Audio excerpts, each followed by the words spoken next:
Without further ado, invite ko na muna si Tim, si Admin Tim. Okay. Hello, Admin Tim. Tim, hello. Hello. Hi, everyone. Hi, everyone. Hi, everyone. Sa mga ka-PDAX natin. Comment rin naman kayo. Ba't wala pang comment dyan?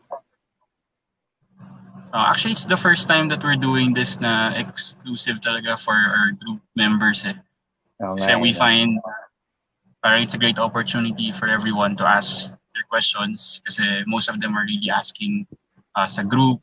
And of course, as we manage the group as well, we wanted to make sure that may marami kasi mga post, baka minsan, di ba, mga nagbibenta, ganun. So we wanted to make sure it's still a fun and healthy discussion na group talaga. So hopefully maraming sumali today so you guys could learn more about how to use the platform. Hey Mark, what's up? Yan. Tsaka if ever yung mga kakilala niyo hindi available ngayon, okay lang kasi may replay naman after. Kaya sabihin mo kung may tanong sila, kahit anong tanong, panoorin mo na yung video na ito kasi more or less masasagot namin yan. And if hindi pa nasagot, mag-post kayo sa Facebook group. Tsaka lang kayo mag-post. Okay. Sige, game team, start na natin. No? So, yung focus natin for this webinar, hindi siya on our usual webinar na may ini-invite na tayong guest or speaker. Instead, yung webinar ito ay focus tayo sa frequently asked questions sa community namin. So, dahil lumalaki na rin yung member base natin, meron rin mga tao hindi na nakakabasa or nakakapapanood yung mga frequently asked na questions sa post, no? So, yung focus ito ay kung paano kayo maka-trade ng mas maayos dito sa PDAX, yung mga functions, features, and comments that our viewers have. And we just want to make sure na we listen to everyone. And syempre, your voice is heard.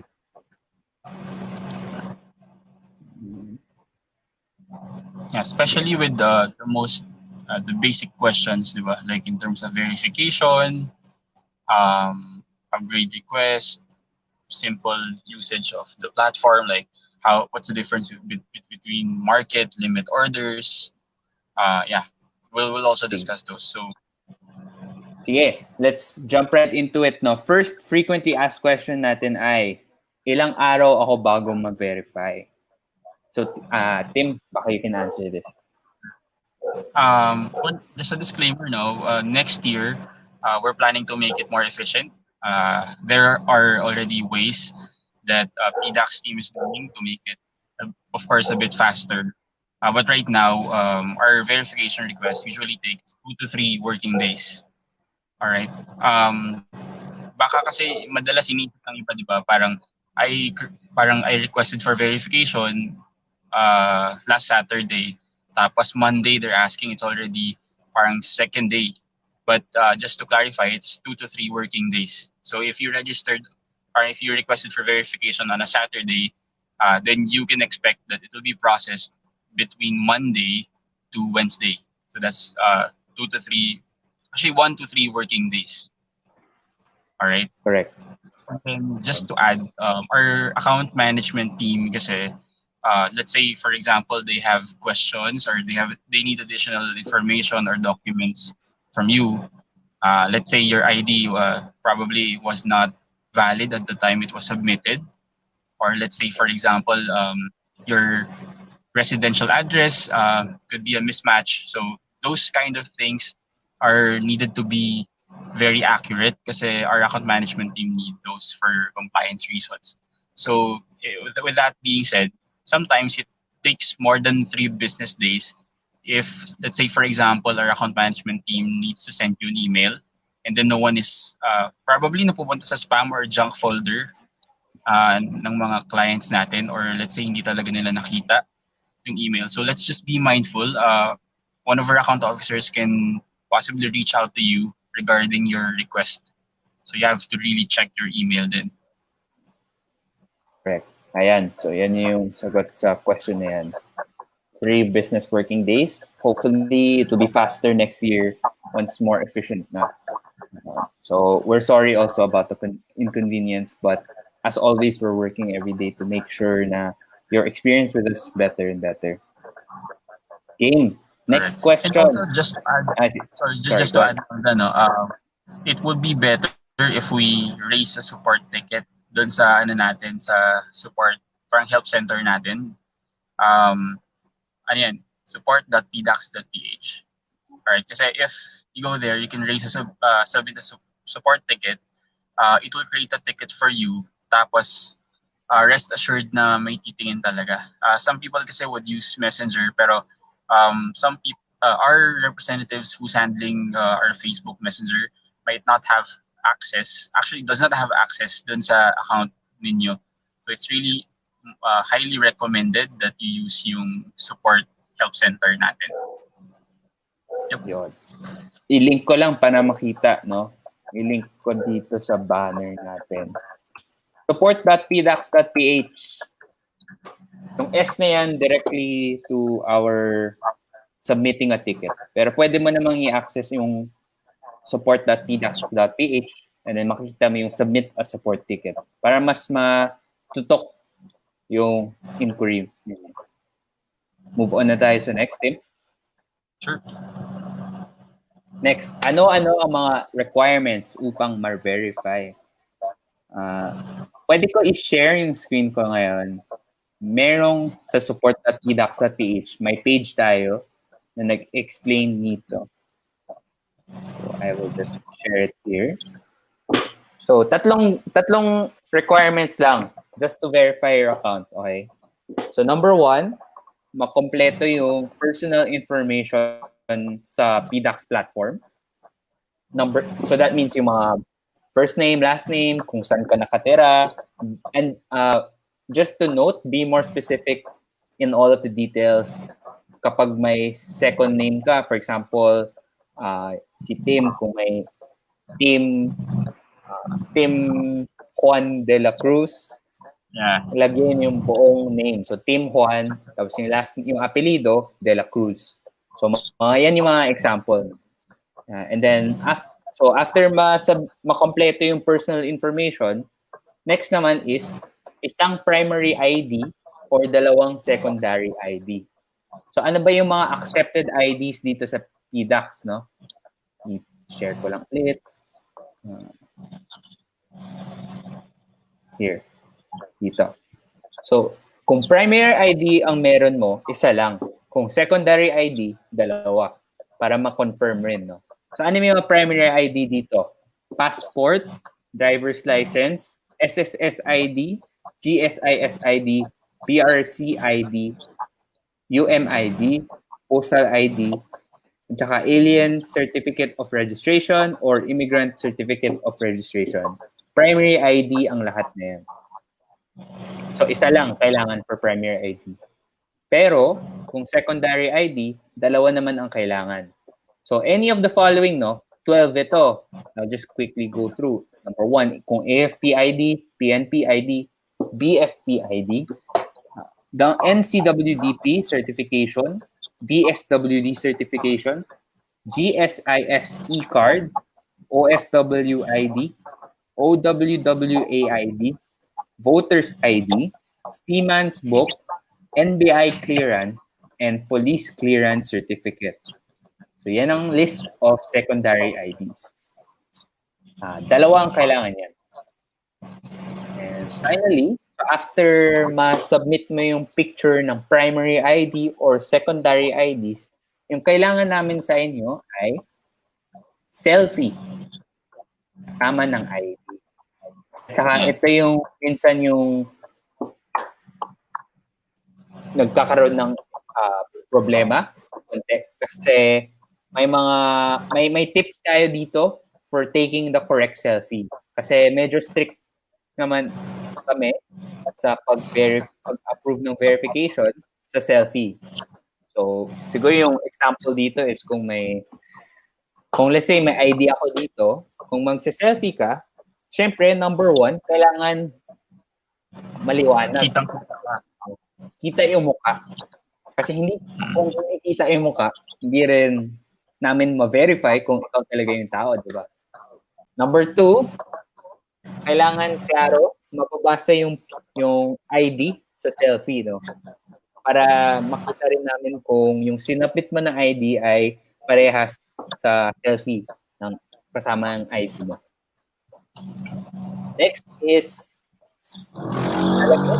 Actually, just to be safe and para mas madali, kung may salamin kayo, tanggal ninyo tapos mag-selfie kayo. More or less, yun lang naman yung mga major tips.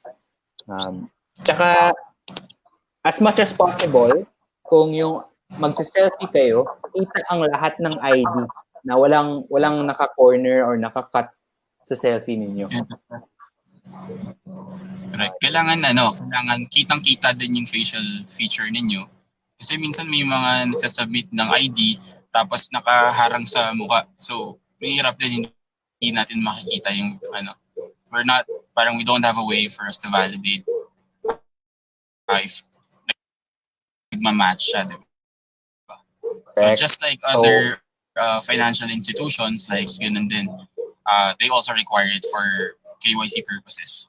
Same goes since we're also regulated by the Bangko Sentral ng Pilipinas. Part din siya ng KYC procedures natin or verification. Correct. So, as mentioned earlier by Tim again, makita mo lahat dito sa support page namin.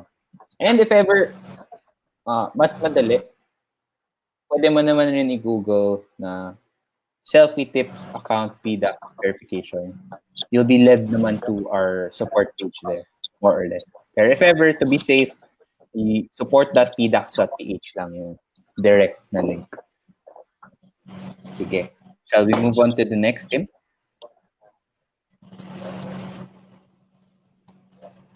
Ito. Tim, may question tayo ngayon from Mark, no? Pasama naman din po yung info about sa mga walang valid ID gustong pumasok sa PDAX, like students. So, how can students get verified? Sige. For students, provided that you are 18 years old at the time you're submitting your student ID, actually, siguro yun kasi may mga students na gusto mag-trade but they're not yet 18 years old. So that's, hindi pa kasi siya possible, hindi siya allowed.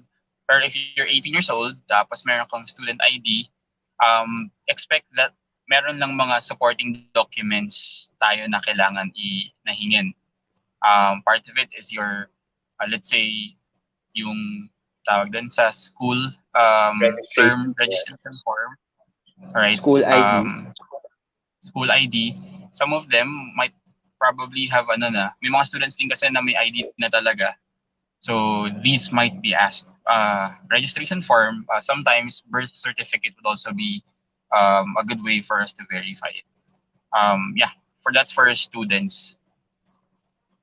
Yun. And nandito actually ito sa support page natin. Can I verify my account even if I'm still a student? Yes, pwede, as long as you're 18 years old and have a school ID, registration form, and government-issued ID. I think we can consider naman kung wala pa. Pero if meron, why not? In yung employment section, you can click allowance or salary from a part-time job. Yeah. Okay. After all, once you submitted your application, our account officers will also assist you if yung mga pwede pa nilang hingin, if ever, for verification din. But that's a good question kasi marami ding students would like to also trade, but let's also just a reminder, no, parang trade responsibly, especially if yung mga may work nga or nag-business nagkakaroon din ng mga risk, di ba? For students then all the more. So just be responsible then. Correct. Sige, let's move to the next. Bakit ibang presyo ng PDAX para sa Google, CoinGecko, and other exchanges? Great question. Which we actually featured sa YouTube channel natin. Gumawa tayo ng YouTube video regarding that. But Tim, you want to talk about this? Sure. Well, number one, Google, CoinGecko are not exchanges, right? Google, they just extract the data from specific cryptocurrency exchanges. And as you will notice, if you go to google.com and then lagay nyo lang one Bitcoin to PHP, meron disclaimer doon kung saan nila kinukuha yung cryptocurrency exchange na data, right? Same goes with CoinGecko. What they do is to get the average prices of all super liquid na exchanges all over the world. And then getting the average, that's when they decide kung magkano yung presyo ng isang cryptocurrency. So that's a good question kasi how come minsan mas mababa sa PDAX, minsan mas mataas ng konti sa PDAX, minsan dikit lang yung presyo. That's because the market of cryptocurrency is decentralized. It's really the people that decide how much a Bitcoin or other cryptocurrencies are worth. So, yung sinasabi nga nila, yung price ng cryptocurrency mo is based on where you trade it on. Right? So, like for example, let's say I have one Bitcoin right now and I have it with other platforms. Let's say sa ibang platform is nasa 900,000 siya. And then if I move it to PDAX, let's just say theoretically nasa 910,000. Ibig sabihin, if I sell it in PDAX, I would get more, right? And if I send it to another wallet or exchange that let's say yung current market price nila there is lower than originally kung saan galing yung Bitcoin ko. If I sell it there, mas mababa yung value niya. So it's up to us on where we want to put our cryptocurrencies or where kung saan natin siya gustong ilagay. But yeah, that means it's very decentralized. Democratized nga siya eh. So even ikaw bahala, tao yung nagde-dictate ng price nun. And kung nasan siyang exchange, yun yung value niya at the moment. Parang ganun. Kyle? Correct. Totally agree. Due to the very nature of it being as a cryptocurrency exchanges are decentralized, expect mo talaga na iba talaga yung presyo. Hindi to parang yung PSE na, for example, yung JFC, yung Jollibee na stock, may presyong na set by brokers and they deal through this centralized house. The very nature of decentralized exchanges are, you have to deal with the fact na everyone will have different prices. And that's the feature of it. It's not a bug. Hindi siya negative. Hindi siya inherently positive. But I mean, it's just a feature of trading on trading cryptocurrencies. Agree. And the nice thing there is you can also take advantage of price differences. Diba? Parang, let's say, as I mentioned earlier, if the price of one Bitcoin is, let's say, mas mura sa isang exchange, you can buy it from there and then sell it to a different one na mas maganda yung value. So, there's still, yun yung beauty talaga ng blockchain din and decentralized siya. Not because it's cheaper or parang mas mahal dun sa isang platform. Parang hindi na siya maganda. Parang you can always take advantage of the difference sa mga presyo. And that's what they call yung arbitrage trading, di ba? Correct. Pwede kang bumili ng mas mura dito and then sell it sa ibang exchange na mas mahal or vice versa. Correct. Very, very well said. So let's move on to our next question. Ipapakita ko na yung screen.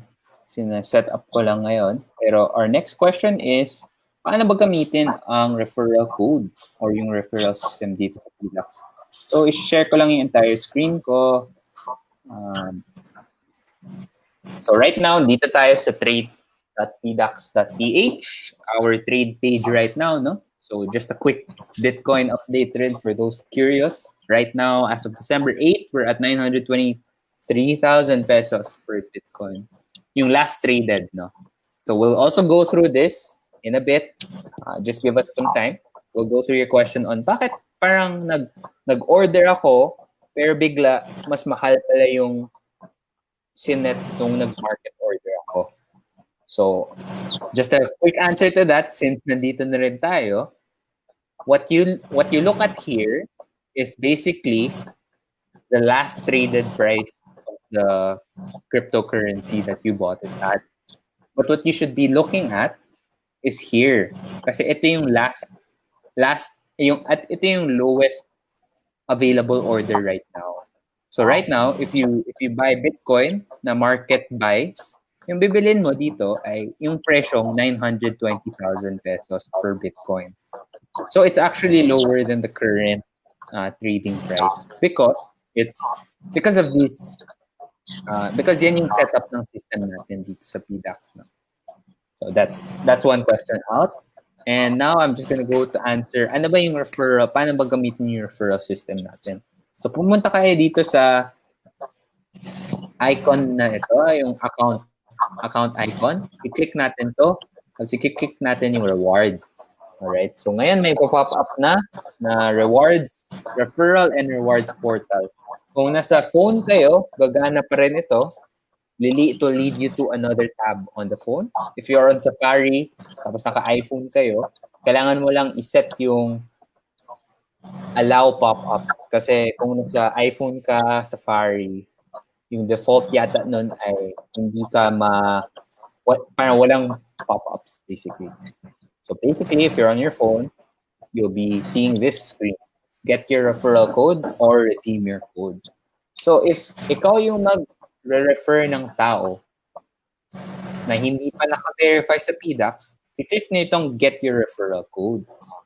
So once makita ko, yung mechanics earn 20 pesos worth of Bitcoin for every friend who signs up and gets verified using your referral code. So yung gagawin mo lang dito is copy mo ito, tapos i-send mo lang sa mga tao or yung mga friends ninyo na gusto niyo i-refer sa PDAX. Alright? Tapos let's say si Tim naman yung gagamit ng code ko. Same lang, bubuksan ulit niya yung account tapos yung rewards. Yung different side lang is redeem naman niya yung code kasi siya yung na-refer ko eh. Kaya siya yung mag-redeem ng code. So click lang niya ito. Once niya i-click to, i-copy paste lang ito. Tsaka i-submit niya yan. Now, hindi ako ngayon magsasubmit kasi number one, verified na ako. Tsaka ito yung sarili kong code.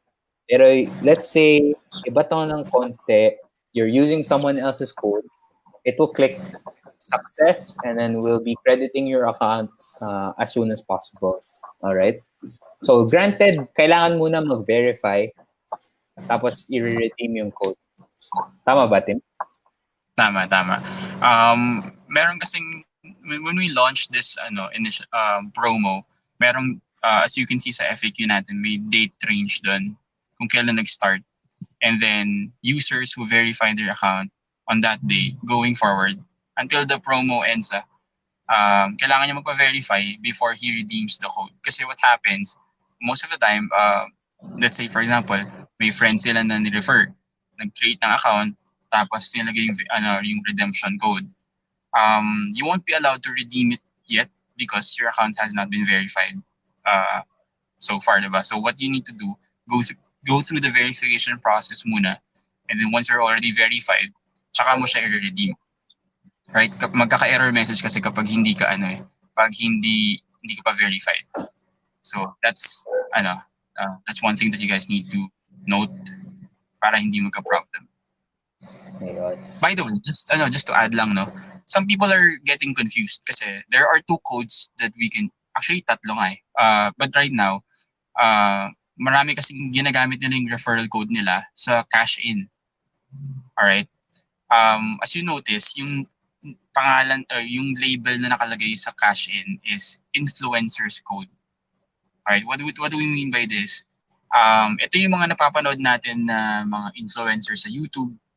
Let's say, nag-trade, nagbibigay ng insights, nagbibigay ng tips about PDAX.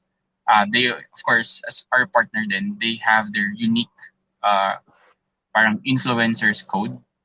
And then, in return, you will be given rebates, cash in rebates like 30 pesos or 50 pesos. And as you cash in, meron doon, di ba, yung amount and then yung influencer code. If you, let's say, kay sino ba pwede? Si Giselle, sila Maui, they have unique referral codes and if you enter it there, tapos sinubmit mo, within 1 to 3 working days, magkaka-receive ka ng cash in rebate na worth 30 or 50 pesos. As opposed to yung referral code talaga natin na yung pinakita kanina ni Kyle na mahaba, and then pero there's a different way for to redeem that. You have to go to the rewards portal, and then yun, click mo yung redeem your code kapag ikaw yung nire-refer. Correct. Right? Parang hindi lang dito kasi iba, yung nagamit nila yung referral code nila sa cash in. So, yeah, just to be very sure lang. Yan. So, two kinds, right? Number one, the referral, kung verified. Tsaka number two, yung pag-cash in. Kindly, the difference, it's clear naman. Next, let's go to 2FA. All right. 2FA. Yan. So, Tim, baka gusto mo to. Sure. Bakit ayaw gumana ng OTP codes for 2FA? Pero, starting from the top, what is 2FA? In a nutshell, in simplified, what is 2FA? Okay. Isipin nyo na lang, 2FA is an extra layer of security, di ba? Kaya siya tinawag na two-factor authentication is because it makes sure na yun talagang may-ari, yung nag-access ng account. And how do we do that? Pwedeng, di ba, kadalasan may SMS, parang titext ka ng mga bangko or e-wallets to confirm that you are really the person who's making transaction. Sa amin naman, sa PDAX, we use OTP generators.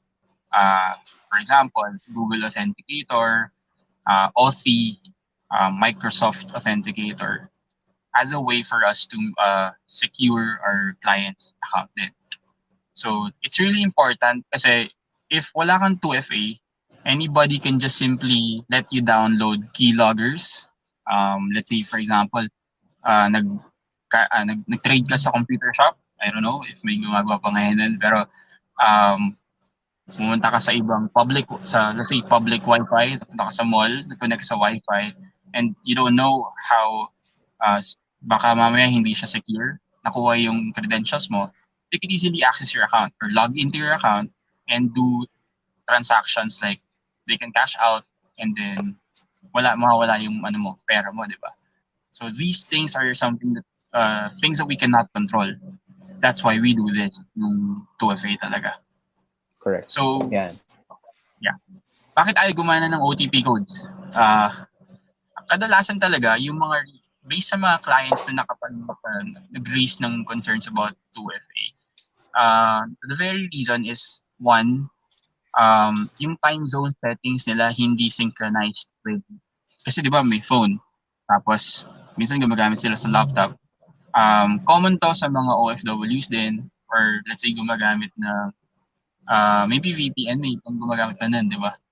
Yung time zone settings hindi nakaset as automatic. So pag pumunta ka sa phone mo, punta ka ng settings, di ba, sa date and time, kapag hindi siya naka-automatic, nagkakaroon siya ng conflict sa device na ginagamit mo. Let's say sa laptop, naka-Philippine time, tapos yung phone mo naka-US time or other time zones. Pag nagkaroon siya ng conflict doon, hindi siya gagana kasi ang OTP is time-based, right? And as you notice, it changes every 30 seconds.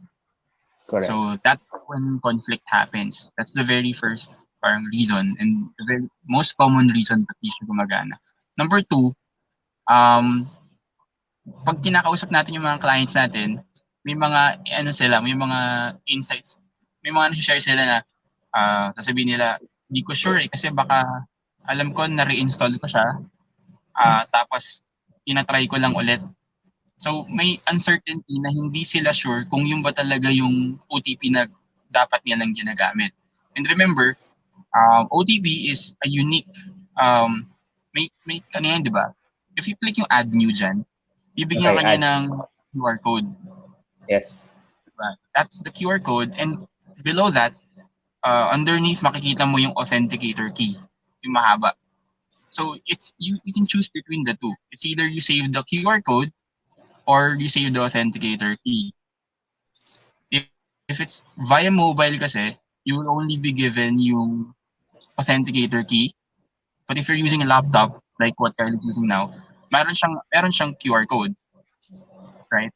So right. Kaya nakalagay dyan, talagang have to save it Kasi if in case na wala yung device mo, you can easily parang go to another device, use another device, tapos install ka ng authenticator, and then yan yung i-scan mo or yan yung key na gagamitin mo para malagay mo siya sa ibang device. Right? Kunyari nawala yung phone mo or nanakaw, ganun, or na-uninstall mo. But common parang behavior is hindi natin sinisave to. Kasi akala natin, hindi naman mawawala yung phone ko or hindi ko naman i-uninstall to. But for, di ba, parang unfortunately, sometimes it really happens. So it's really important to save this as your reference. So yun yung dalawang madalas na nagiging reason bakit hindi siya gumagana.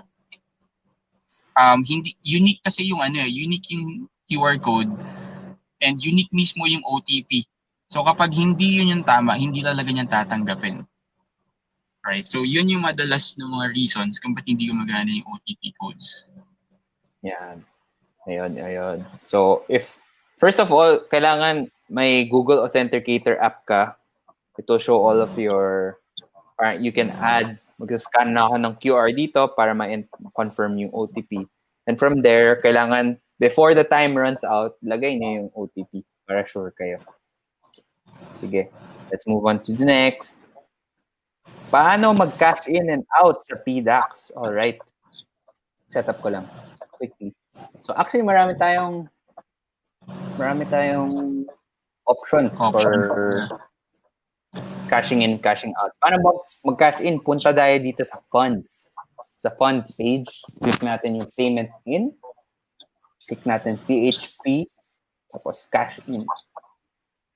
May pa-pop up ulit. Kagaya ng referral portal. Yung payments portal namin. Maraming options dito. AUB, BDO, BPI, China Bank, East West, Land Bank, Maybank, Metrobank, kung anong bank pa ang meron dyan. And most of them are real-time or next day. Yung fee is minimal, 15 pesos. This is for online banking na bank transfer. No?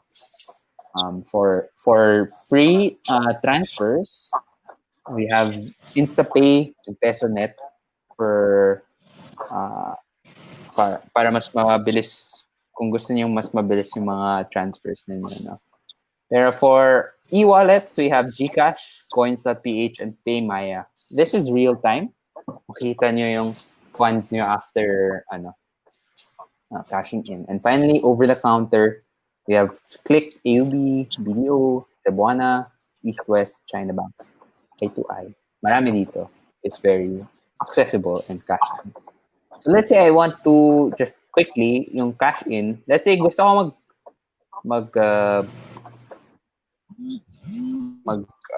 PayMaya, kumbaga. Wait lang. I-hide ko lang kasi may number ko kasi nandyan. Sige. Kyle is doing that. Just a friendly reminder, no. Before you can cash in or cash out your PDAX account, you need to make sure that your account is already verified. So some of our new clients platform, sometimes they ask, "Hey Tim, how come I can't cash in?" Pero upon checking, their account have not been verified yet. So it's really important to note na you need to be verified first bago ka makapag-cash in. So what you will see there is it's still unavailable kasi hindi pa siya verified. So that's one thing that you need to check. Correct. Yan. So, cash in amount dito, I'll put 1,000. Ito yung code na sinasabi ni Tim dito. Lalagay mo lang yung influencer code. Tapos, click mo yung next. Tapos, redirect kayo to the GCash page to pay for your cashing in. And the fee will be approximately 3% for GCash. So that's very simple to cash in, no? Paano naman yung other side, which is payment out? Punta tayo dito sa payment out. Click PHP. Tapos cash out natin. Okay. So meron tayong PesoNet, InstaPay, Union Bank Fund Transfer, We have PayMaya for e-wallets, and over-the-counter MUlier or Cebuano.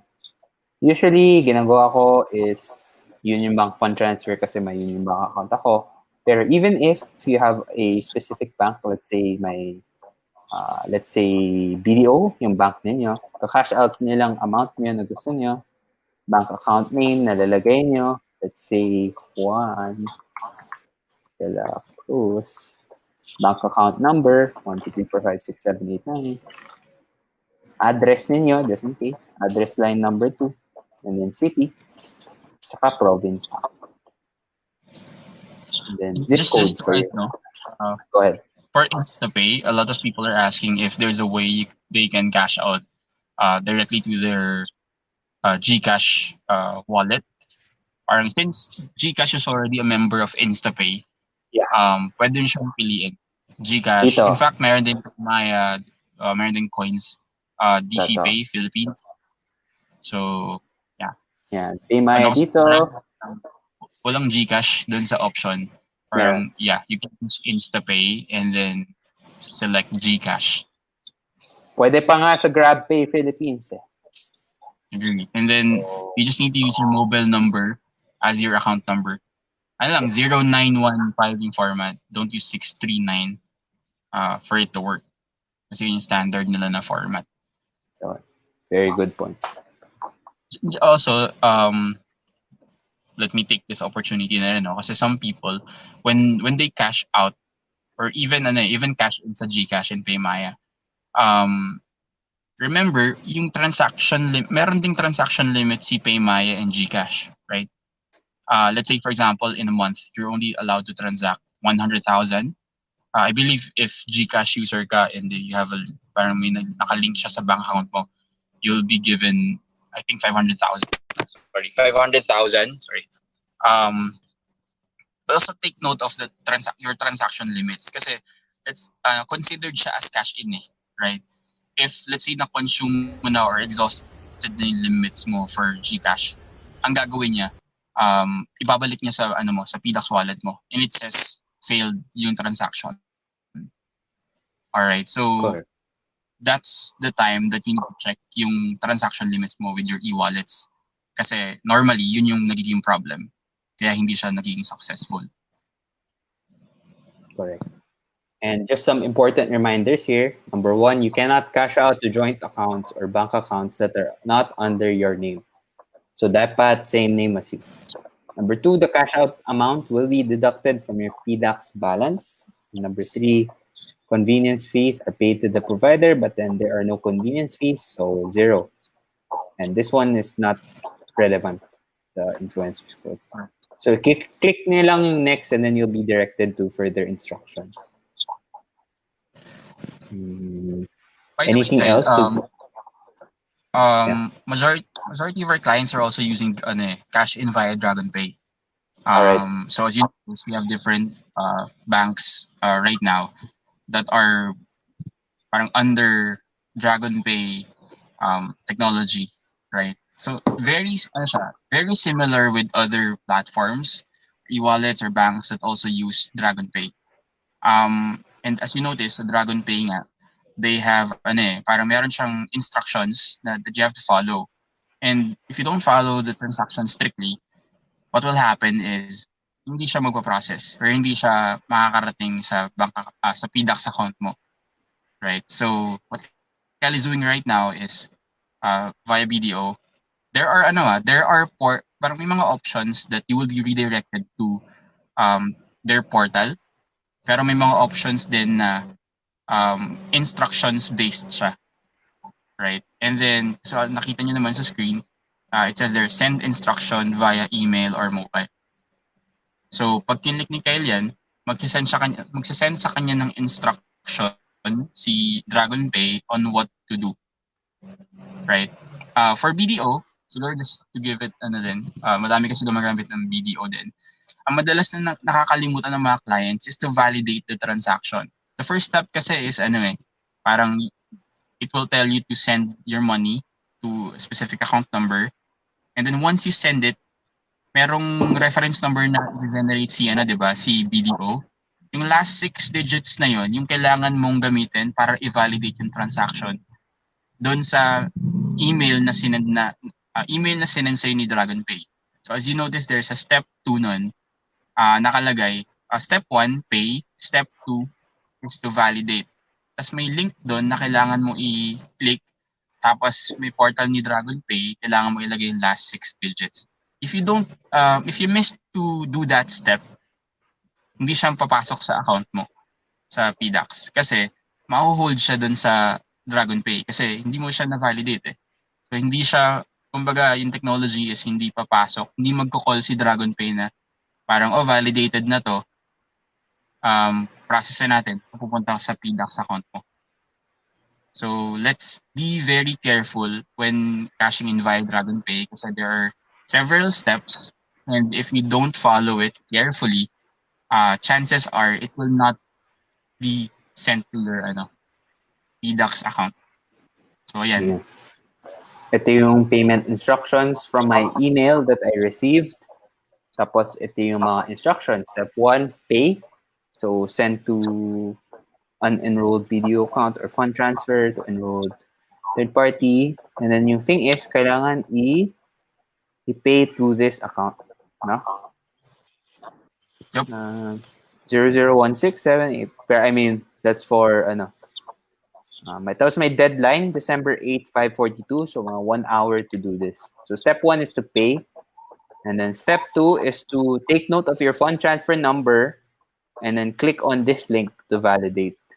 So ito yung validation, which is what Tim said, yung last 6 to 8 digits of your fund transfer. You click it here, tapos i-validate, tapos it will take some time to validate it. And then number 3, payments are processed in about 5 minutes time and confirmed, and we will send a confirmation email to you once processed. So kailangan muna mag-fund transfer, get the last 6 or 8 digits, and then go to this link, submit the last 6 to 8 digits, and validate. It's as simple as that. That's correct. And for other banks, they sometimes parang it's very straightforward. Let's say for example, East West Bank, ang papagawa naman niya sa'yo is go to your parang East West Bank application or punta ka sa online nila website. Meron kasi sila sa biller nila talaga na DragonPay. So, diretso mo na isi-send doon. Tapos, kailangan lang ng reference number. Ita-type mo doon sa parang hingan ka nila ng reference number. Pag sinubmit mo, give it a day, papasok mo siya sa PDAX account mo. So, it really varies. It depends on which bank did you choose, yung instructions. Correct.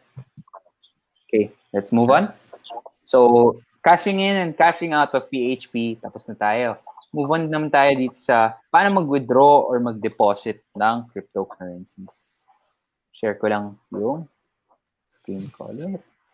We're going here to PDAX. Same page sa funds page natin. Let's say gusto ko mag-deposit ng crypto ko from another wallet or website. What I would do is I would go here, payment in, go to the digital assets. Let's say gusto ko mag-deposit ng Bitcoin here. So, ito lang. Scan the following QR code or transfer the digital asset to this following address. You can do it by scanning or you copy niyo yung address na ito. Tapos, i-paste.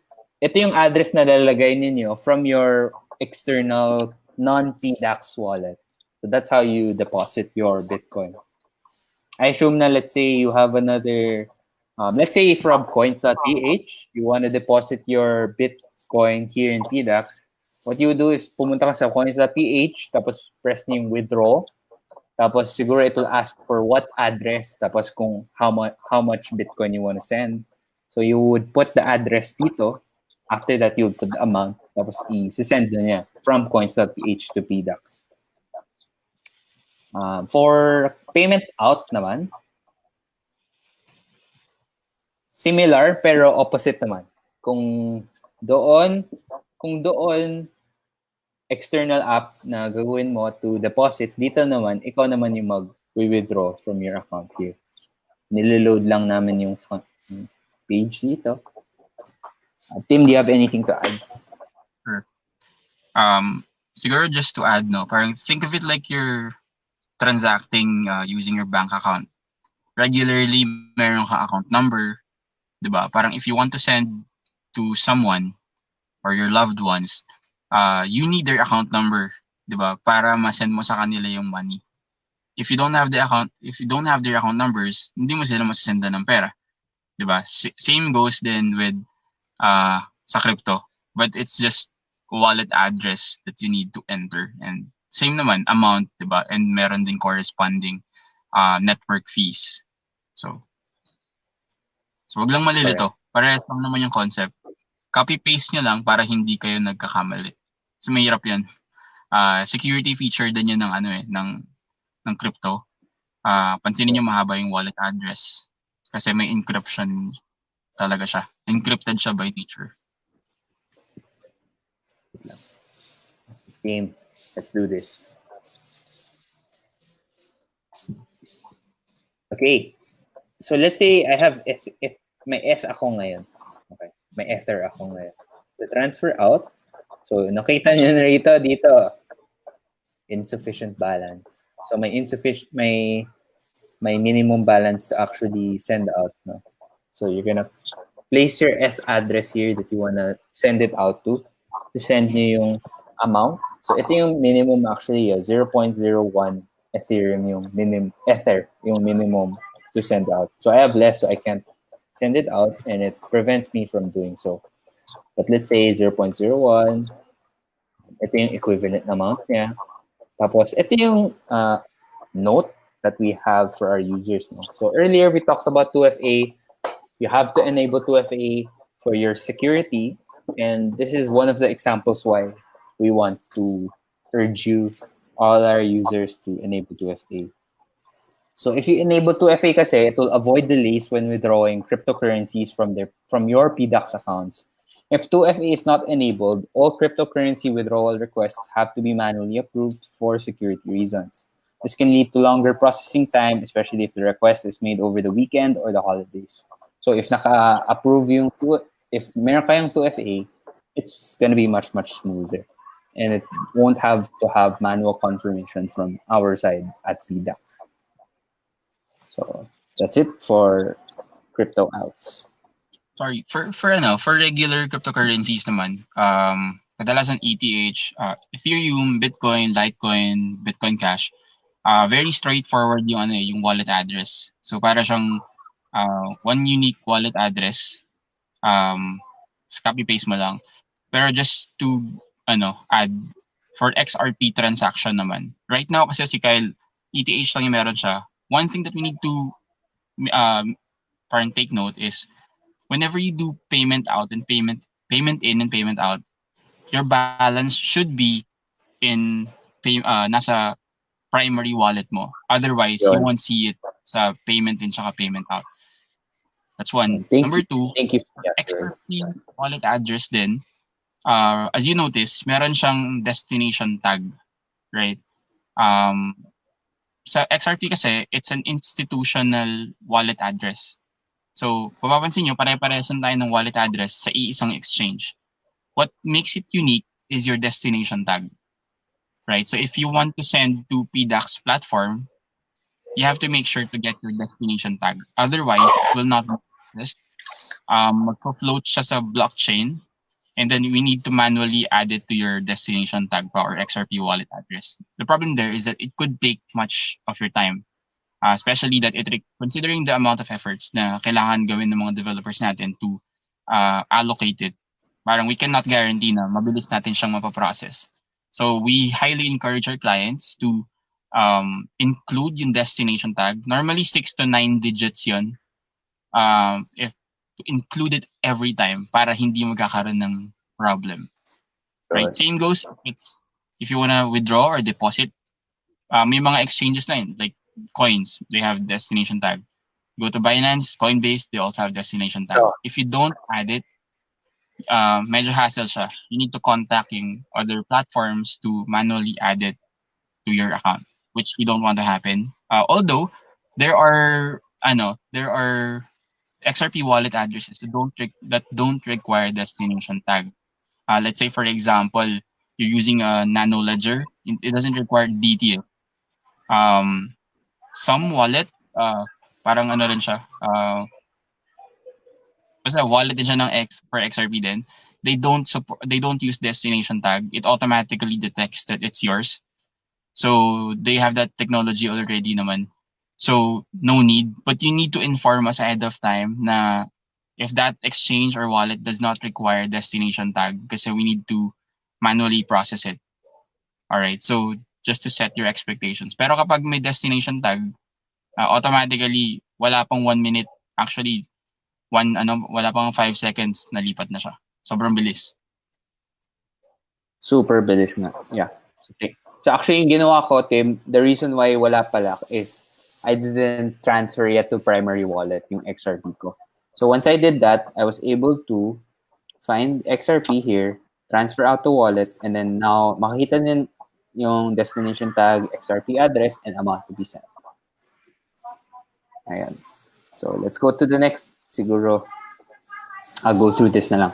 Ano yung pinagkaiba ng market and limit orders? So this was also featured in our YouTube channel. We have our YouTube channel actually, and we tackled this here sa ano yung market and limit order, no? But regardless, for everyone's information, yung market order ay kukunin yung best price that is available on the exchange, while the limit order is the price that you set it at, that you want to buy or sell it at.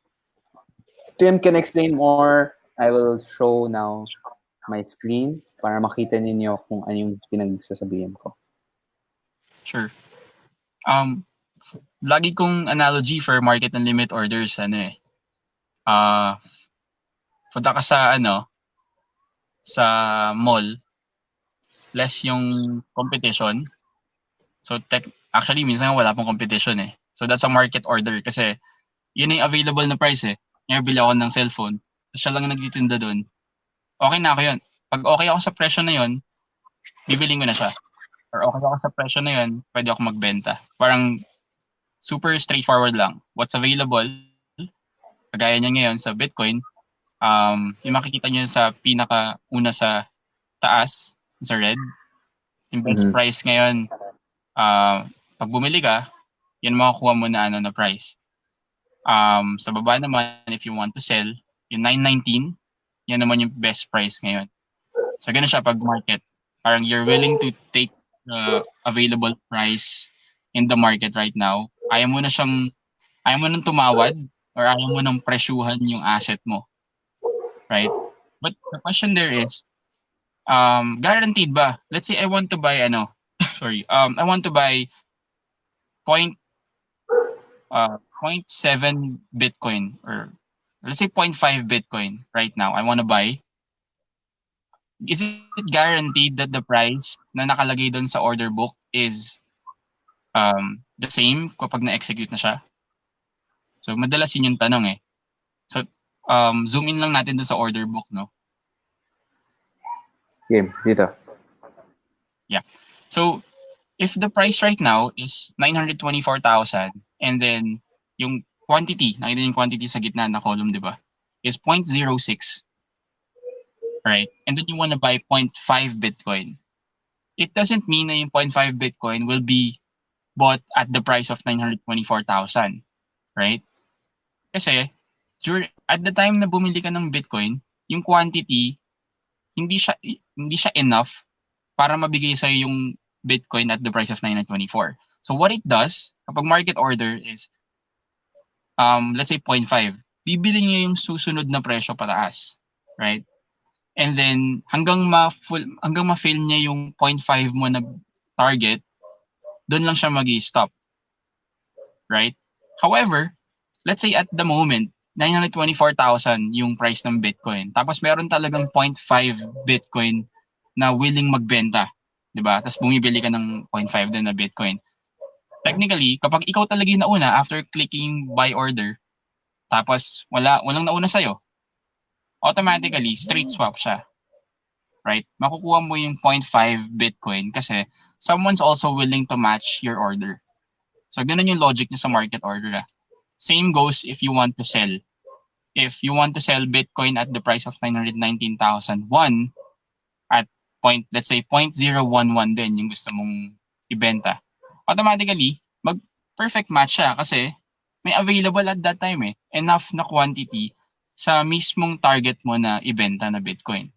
However, what if you wanna sell 0.1 Bitcoin? Mafe-feel ba siya sa sa current market ngayon na 0.0115 at the price of 919,001? Definitely not, because hindi siya enough So what it does after is kukunin niya pababa yung order mo kasi para mabuo yung 0.1 Bitcoin mo. And right now, since merong 0.01 tsaka 0.02, kukunin niyo yun, tapos merong willing bumili ng 0.256. Babawasan niyo ng konti yun para mabuo yung 0.1 Bitcoin. Right? So, ganun siya pag market order. So, some people are asking, Tim, ba't ganun? Iba-iba yung presyo after mag-execute. Simply because market price it only guarantees the execution, but it does not guarantee the price. Right? So, that's when limit orders happen. So, maybe Kyle can explain yung limit orders now. Sure. So, kung yung sinabi ni Tim regarding market orders is it will get all of the orders hanggang kakainin lahat ng orders hanggang ma-reach yung 0.5. Let's say yung sa example ni Tim, no? Kaya may column tayo dito for ditong third na total. It will actually help you kasi let's say I want to buy 0.5 Bitcoin. Wow. Big time Pero for example, 0.5 Bitcoin, hanggang saan yung presyo until I reach 0.5 Bitcoin? So from here, 0.0690867 cumulative total to So it will go up hanggang dito, 0.45. So I'll be able to get 0.45 Bitcoin here until this price. All from 927,581 to 924,000 pesos. So yun yung market. So let's say, okay, no, I want to only buy Bitcoin at 918,000 and I'm not willing to go up. I'm not willing to eat other prices because I believe that Bitcoin is worth that price at 918,000. What do I do? Punta ako dito, click natin limit order. So I will buy 0.5 Bitcoin at 918,000 pesos. So that is my prerogative. That's my only demand. So kung sinet natin ang 918,000 limit order, dadagdag yung order book ito kasi may previous order of 918,000. And when someone wants to sell you Bitcoin at that price, it will deduct. Or as mentioned by Tim, hindi agad-agad na buo. Diba? Na hindi siya, okay, 0.5 Bitcoin, snap, lahat mo, wala. We're trying to get more and more, as we get more and more traders, that will be easier to sell your Bitcoin in larger quantities.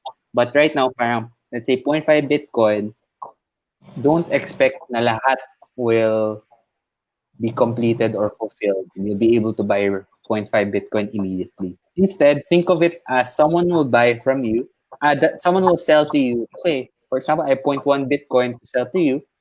I will buy it at 980,000. I have 0.1. Pero may 0.4 pa ako na pending.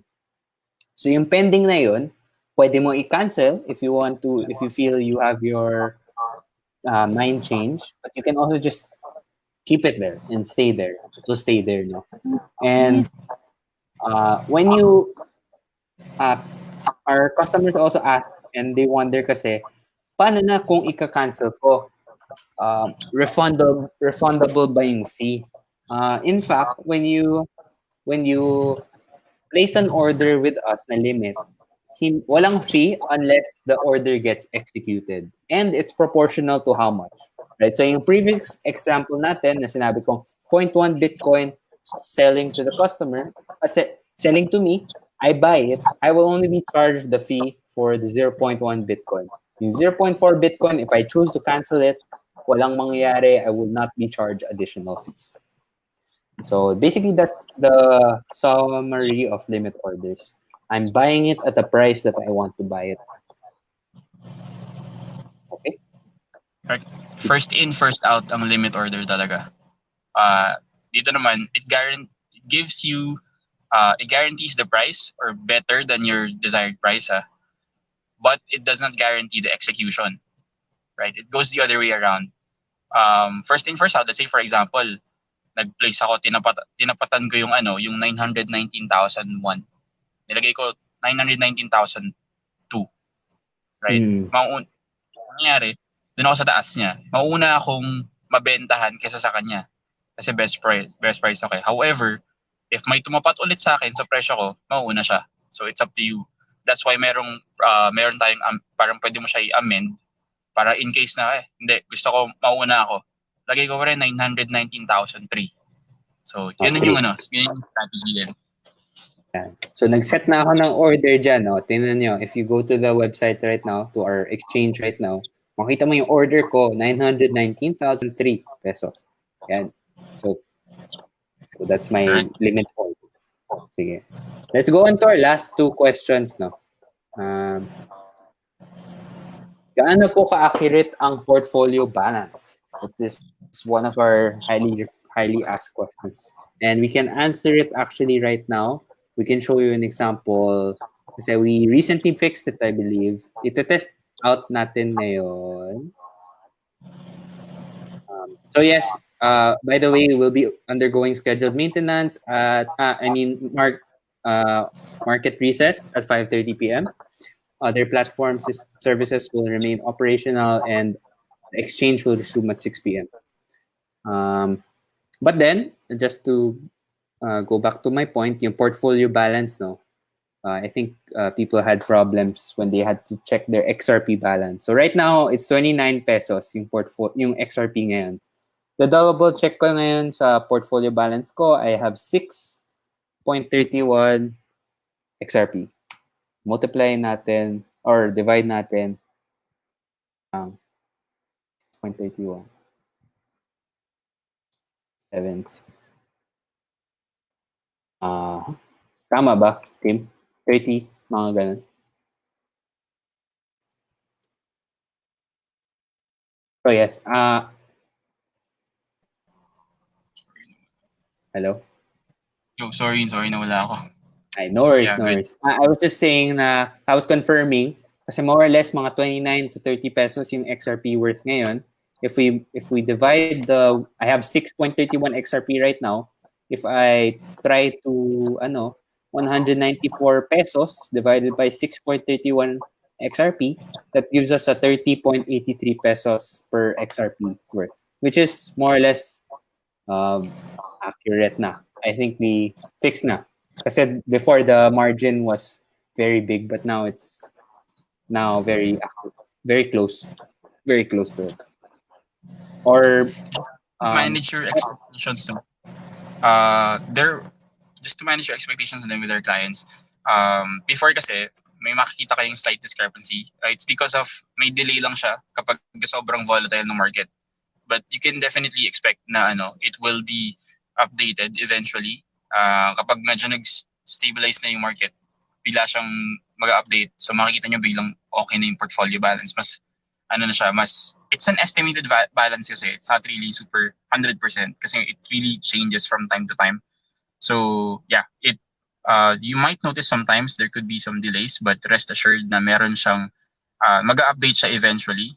And a lot of our community members also assure naman na parang if you check dun sa market order nyo, if you place an order to sell, parang pwede ka pumunta sa trade, diba? Trading page, and then estimate mo lang, let's say you have 100 XRPs and you probably look for market sell order at 100 XRP, you would really know kung magkano yung rough estimate talaga ng projected holdings ng asset mo.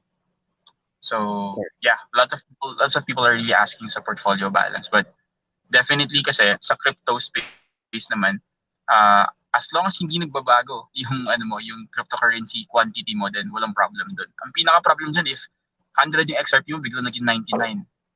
Diba? Okay. Pero the cryptocurrency itself is stable. If you bought 100 XRP, you will have 100 XRP. Hindi yan yung magfa-fluctuate. Yung magfa-fluctuate lang ay ang PHP balance. Kasi very volatile ang cryptocurrencies. Okay, let's go to the final question. Kasi overtime na rin tayo.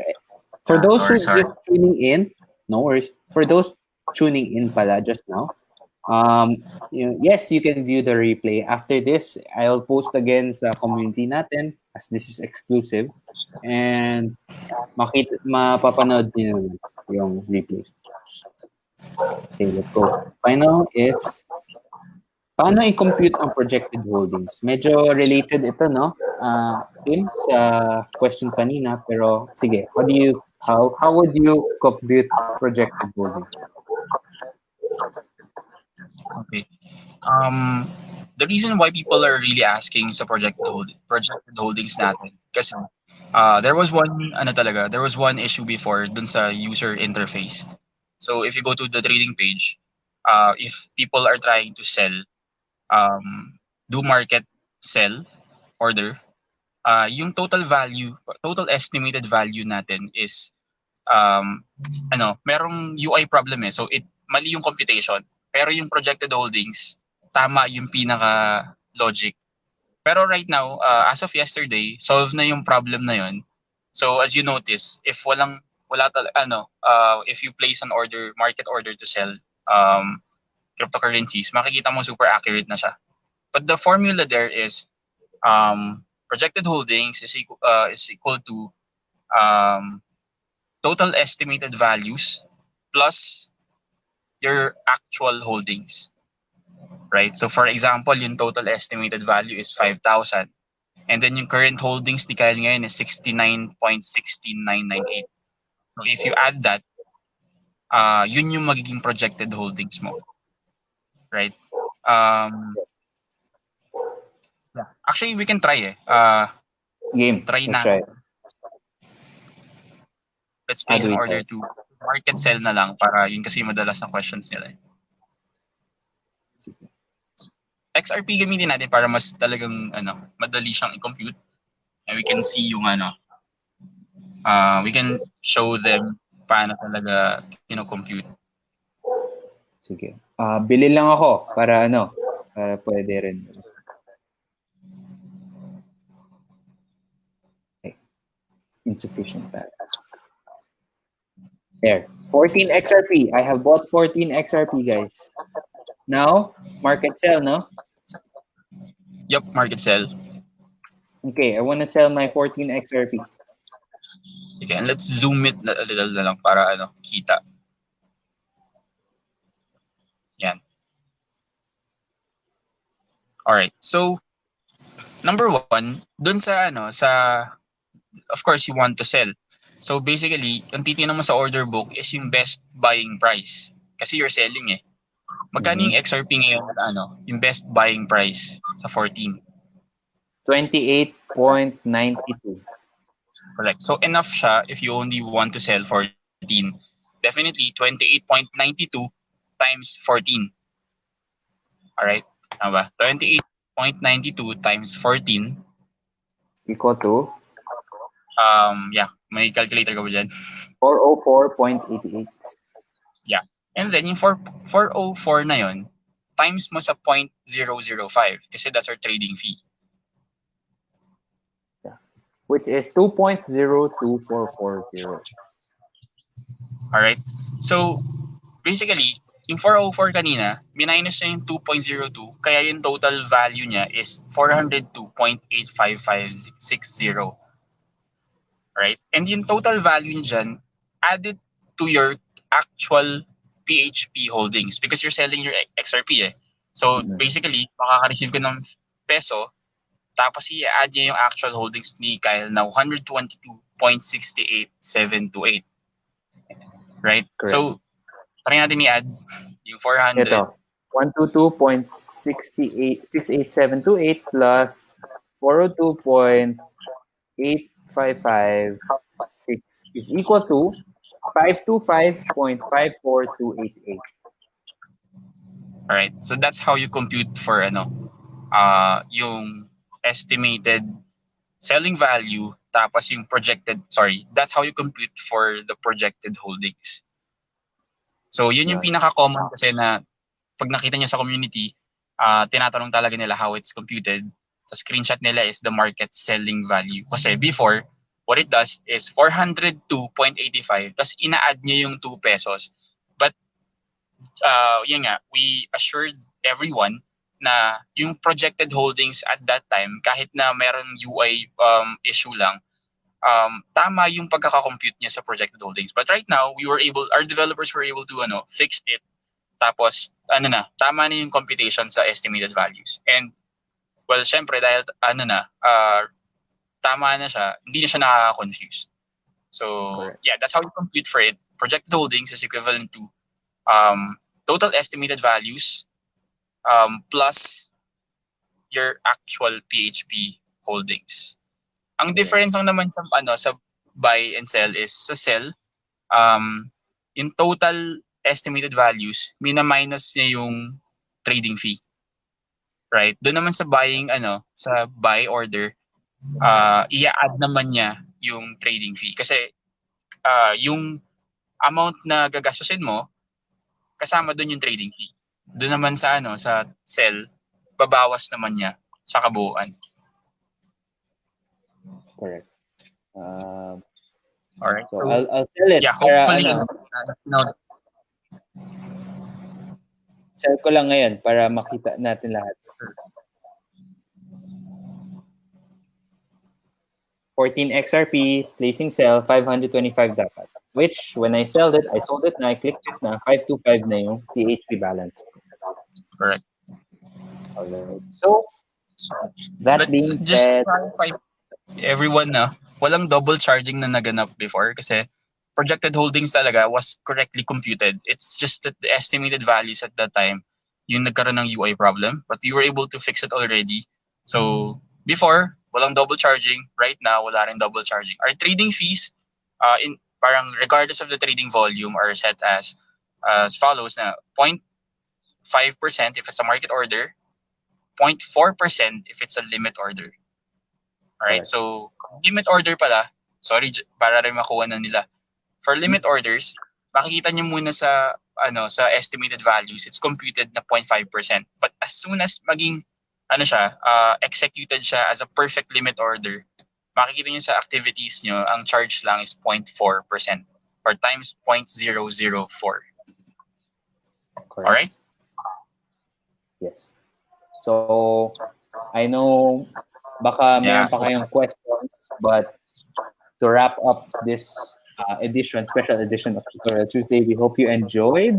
We hope naman we answered your questions. If ever na-miss nyo lang ito, you can watch the replay of this right after this webinar, and may post naman na link to the replay for your convenience. We'll also pin it and mark it as an announcement para makita rin yun and mapanood yun yung mga questions and tanong.